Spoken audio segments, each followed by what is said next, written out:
नमस्कार। देश विदेश की तमाम फटाफट खबरों में आपका स्वागत है। खबरों के लिए आपसे निवेदन कि यदि आपने हमारे चैनल को सब्सक्राइब नहीं किया है तो कृपया करके आपके अपने चैनल को सब्सक्राइब करना ना भूलें। आप सब्सक्राइब करते हैं तो हमें हिम्मत होती है सही और सच्ची खबरें आप तक पहुंचाने की, वरना मीडिया किस तरह की खबरें आपको दिखाता है यह आप भली भांति जानते हैं। मीडिया आपको राहुल गांधी की वियतनाम की यात्रा के बारे में बता रहा है कि वियतनाम जाना क्यों है। वियतनाम जाने पर उनको घेरा जा रहा है, उनको दबाव बनाया जा रहा है कि वियतनाम राहुल गांधी क्यों गए।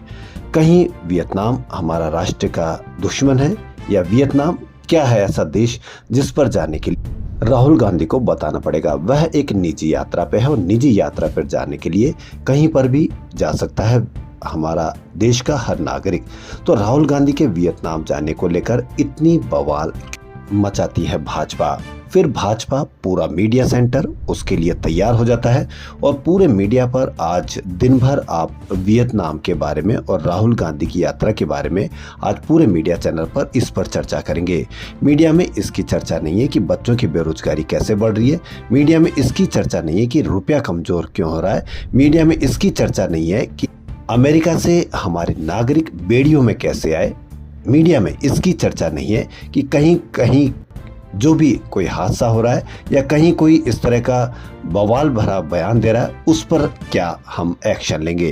लेकिन मीडिया में राहुल गांधी की वियतनाम की यात्रा पर आज आप दिन भर उसकी चर्चा देख रहे हैं और देखेंगे।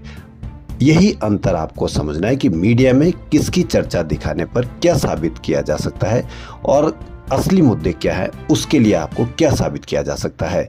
इसलिए अभी भी वक्त है, आप मीडिया के इन्हीं अंतर को समझने की कोशिश करें। केंद्रीय रोड और ट्रांसपोर्ट मिनिस्टर नितिन गडकरी अपने बयानों को लेकर हमेशा चर्चा में रहते हैं। नागपुर में शनिवार को एक कार्यक्रम के दौरान उन्होंने कहा कि जो करेगा की बात उसको मारूंगा कस के लात। जी हाँ, गडकरी ने एक अल्पसंख्यक संस्थान के दीक्षांत समारोह में कहा कि मैं धर्म और जाति की बातें सार्वजनिक रूप से नहीं करता। समाज सेवा सबसे ऊपर है, चाहे चुनाव हार जाऊं या मंत्री पद चला जाए, अपने सिद्धांत पर अटल रहूंगा। मंत्री पद नहीं मिला तो मर नहीं जाऊंगा। जी हाँ, यदि कोई भी व्यक्ति अब जात की बात करेगा तो उनका नितिन गडकरी का कहना है कि उसको मारेंगे कस के लात। तो बड़ी खबर, तेलंगाना के मुख्यमंत्री रेवंत रेड्डी ने कहा कि उनके खिलाफ अपशब्द कहने वालों को नंगा कर बीच सड़क पर परेड निकालकर पीटा जाएगा। रेड्डी का यह बयान राज्य में 2 महिला पत्रकारों की गिरफ्तारी के बाद आया है। इन पर आपत्तिजनक पोस्ट करने का आरोप है। पत्रकारों को क्यों गिरफ्तार किया गया, उनकी क्या अपराध था या क्या उन पर आरोप लगाया गया, यह आपको नहीं देखेगा या यह आपको मीडिया नहीं दिखाएगा। जबकि उनको गिरफ्तार करने के लिए किस तरह से अभिव्यक्ति की आजादी को गिरफ्तार किया गया यह आपको मीडिया दिखाएगा। रेड्डी ने विधानसभा में कहा कि यह मत सोचिए कि मैं चुप हूं क्योंकि मैं मुख्यमंत्री हूं। मैं आपको नंगा कर दूंगा और आपको पीटूंगा। ऐसे लाखों लोग हैं जो मेरे कहने पर आपको पीटने के लिए सड़कों पर उतर जाएंगे। जी हाँ, ये बड़ी खबर। रेड्डी ने कहा कि हम सार्वजनिक जीवन में हैं और आलोचना के लिए तैयार हैं, लेकिन हमारे परिवार के सदस्यों को क्यों निशाना बनाया जा रहा है। आए दिन ट्रोल करते हैं जब किसी भी परिवार के सदस्यों को किस तरह से अपमानित करने वाली बातों को लिखा जाता है, यह आप भली भांति जानते हैं। वहीं विराट कोहली ने दौरों पर परिवारों की मौजूदगी की वकालत की है। उन्होंने इस बात पर जोर दिया कि उन्हें लगता है कि खिलाड़ियों के लिए वे परिवार यानी संतुलन लाते हैं जो मैदान पर मुश्किल दौर से गुजर रहे होते हैं। उन्होंने कहा कि खिलाड़ी मैदान से अपने कमरे में लौटकर अकेले और उदास नहीं बैठना चाहता, वह नॉर्मल होना चाहता है। इसी तरह से खिलाड़ी अपनी जिम्मेदारी यानी खेल को सही तरीके से निभा सकता है। दरअसल ऑस्ट्रेलिया दौरे पर हार के बाद बीसीसीआई ने खिलाड़ियों के लिए सख्त नियम बनाए थे। उनमें विदेशी दौरों पर खिलाड़ियों के परिवार के साथ रहने की समय सीमा भी तय की गई थी। टीम के साथ खिलाड़ियों की बॉन्डिंग पर भी जोर दिया गया था। चैंपियंस ट्रॉफी की टीम अनाउंस होते वक्त रोहित शर्मा चीफ सेलेक्टर अजीत अगरकर से कहते सुने गए थे कि बीसीसीआई के नए नियमों के लिए मुझे चीफ सेक्रेटरी से बातचीत करनी होगी। रोहित ने कहा था कि इस मसले को लेकर सभी खिलाड़ी परेशान हैं और उन्हें लगातार फोन कर रहे हैं।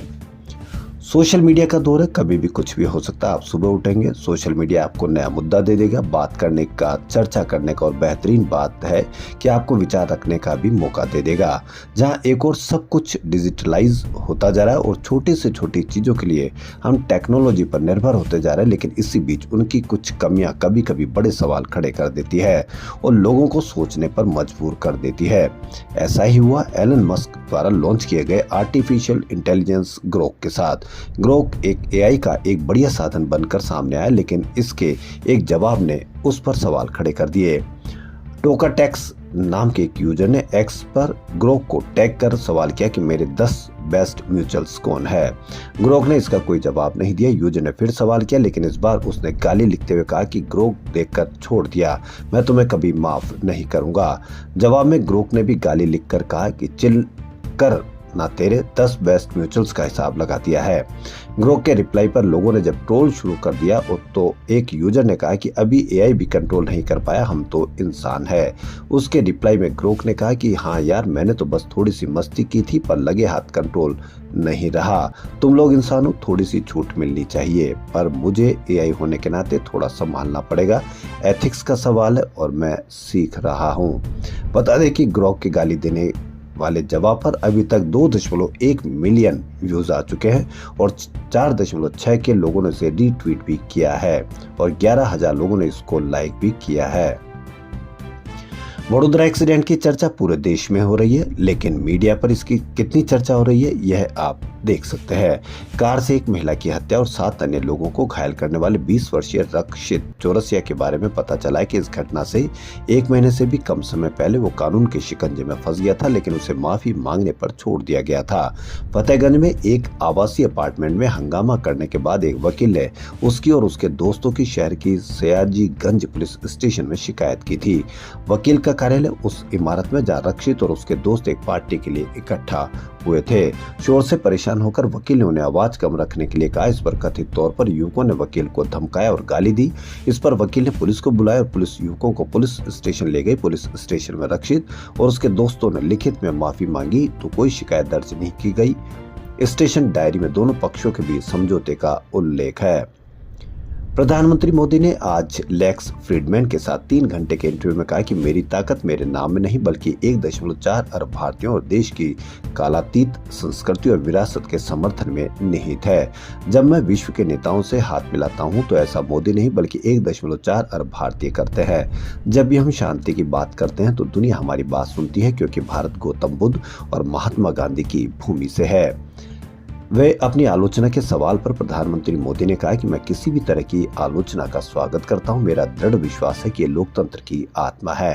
यानी महात्मा गांधी और गौतम बुद्ध की भूमि बताया मोदी ने। तो उन सब से निवेदन है कि जो गौतम बुद्ध और महात्मा गांधी को आए दिन ट्रोल करते हैं या उनके बारे में किस तरह के विचार पूरे सोशल मीडिया पर वायरल होते हैं, उनसे निवेदन है कि हमारी पहचान महात्मा गांधी की भूमि और गौतम बुद्ध की भूमि से है, ना कि किसी और की भूमि से। खबरों फिलहाल इतना ही। यदि आपको हमारा चैनल पसंद आए तो लाइक, सब्सक्राइब और शेयर अवश्य करें। धन्यवाद।